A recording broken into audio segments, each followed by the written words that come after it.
ಎಲ್ರಿಗೂ ನಮಸ್ಕಾರ. ಇದು ನನ್ನ ಫಸ್ಟ್ ವ್ಲಾಗ್. ಏನಂದರೆ ದಿನಾನು ವೀಡಿಯೋಸ್ ಮಾಡಬೇಕು, ವ್ಲಾಗ್ ಮಾಡಬೇಕು, ಅಪ್ಲೋಡ್ ಮಾಡಬೇಕು ಅಂತ ಅನ್ಕೋತಾನೆ ಇದ್ದೆ, ಬಟ್ ಮಾಡೋದಕ್ಕೆ ಆಗ್ತಾನೆ ಇರಲಿಲ್ಲ. ಆದರೂ ಇವತ್ತು ಒಂದು ವ್ಲಾಗ್ ಮಾಡಿ ಹಾಕಬೇಕು ಅಂತ ಮನಸ್ಸು ಮಾಡಿ ವ್ಲಾಗ್ನ ಮಾಡಿ ಆ್ಯಂಡ್ ಅಪ್ಲೋಡ್ ಕೂಡ ಮಾಡ್ತಾ ಇದ್ದೀನಿ. ಇದಕ್ಕೆ ರಿವ್ಯೂ ಕೊಡಿ ಆ್ಯಂಡ್ ಕಮೆಂಟ್ ಮೂಲಕ ತಿಳಿಸಿ ಅಂತ ಕೇಳ್ಕೊತೀನಿ. ತುಂಬ ದಿನದ ನಂತರ ನಾನು ಬೆಳ್ಳೆಣ್ಣೆನ ತಿಂದಿದ್ದು ತುಂಬ ಖುಷಿ ಆಯಿತು.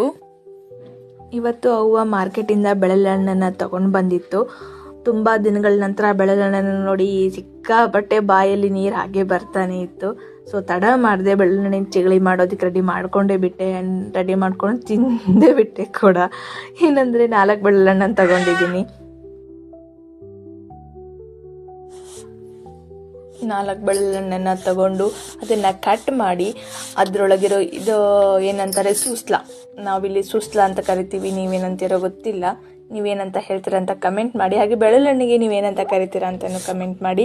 ಸೂಸ್ಲನ್ನು ಸಂಪೂರ್ಣವಾಗಿ 1 ಸ್ಪೂನ್ ಸಹಾಯದಿಂದ ನಾನು ಮಿಕ್ಸಿ ಜಾರ್ಗೆ ಶಿಫ್ಟ್ ಮಾಡ್ಕೋತಾ ಇದ್ದೀನಿ. ಸ್ವೀಟ್ 4 ಬೆಳ್ಳೆಹಣ್ಣಿಗೆ ನಾನು 1 ಬೊಕ್ಸೆಯಷ್ಟು ಬೆಲ್ಲನ ತಗೊತಿದ್ದೀನಿ. ಹಾಗೆ 1 ಚಿಟಿಕೆ ಉಪ್ಪನ್ನು ಹಾಕೋತೀವಿ. ನಾವು ಯಾವುದೇ ಅಡುಗೆ ಮಾಡಿದ್ರೂ ಒಂದು ಸ್ವಲ್ಪ ಉಪ್ಪನ್ನು ಆ್ಯಡ್ ಮಾಡ್ತೀವಿ, 1 ಚಿಟಿಕೆ ಉಪ್ಪನ್ನಾದರೂ ಆ್ಯಡ್ ಮಾಡ್ತೀವಿ, ಇಲ್ಲಾಂದರೆ ಬಂಜೆ ಅಡುಗೆ ಅಂತ ಕರೀತಾರೆ ಅಂತ. ಇವನ್ ಯಾವುದೇ ಸ್ವೀಟ್ ಮಾಡಿದರೂ ಅಷ್ಟೇ 1 ಚಿಟಿಕೆ ಉಪ್ಪನ್ನು ಯೂಸ್ ಮಾಡ್ತೀವಿ.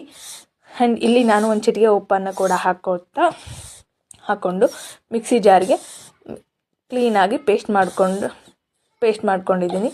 ಈ ಥರ ಪೇಸ್ಟ್ ಥರ ಕೆಲವೊಬ್ಬರು ಸ್ವಲ್ಪ ಏನಂತಾರೆ ದೊಡ್ಡಕ್ಕೆ ಪೇಸ್ಟ್ ಥರ ಬೇಡ ಅಂತ ಅಂದರೆ ಸ್ವಲ್ಪ ಉಲ್ಟಿರುವಾಗಲೇ ತೆಗಿಬೋದು. ಹಿಂದೆ ಯಾವಾಗಲೂ ನಾವು ದುಂಡಿಲಿ ತಿರುಬಿಟ್ಟು ಇದನ್ನ ಟೇಸ್ಟ್ ಮಾಡ್ತಾಯಿದ್ವಿ. ಇವಾಗ ದುಂಡಿ ತುಂಬಾ ಕಷ್ಟ ಆಗಿರೋದ್ರಿಂದನೇ ಮಿಕ್ಸಿಲಿ ಹಾಕ್ಕೊಂಡಿದ್ದೀವಿ. ಸೊ ಇದು ತುಂಬಾ ತೆಳು ಬಂದುಬಿಡ್ತು. And finally after a long time ಬೆಳೆಹಣ್ಣಿನ ಚಿಗಳಿನ ತಿಂದು ಇವತ್ತಿನ ದಿನನ ಖುಷಿಯಿಂದ ಮುಗಿಸ್ತಾ ಇದ್ದೀವಿ.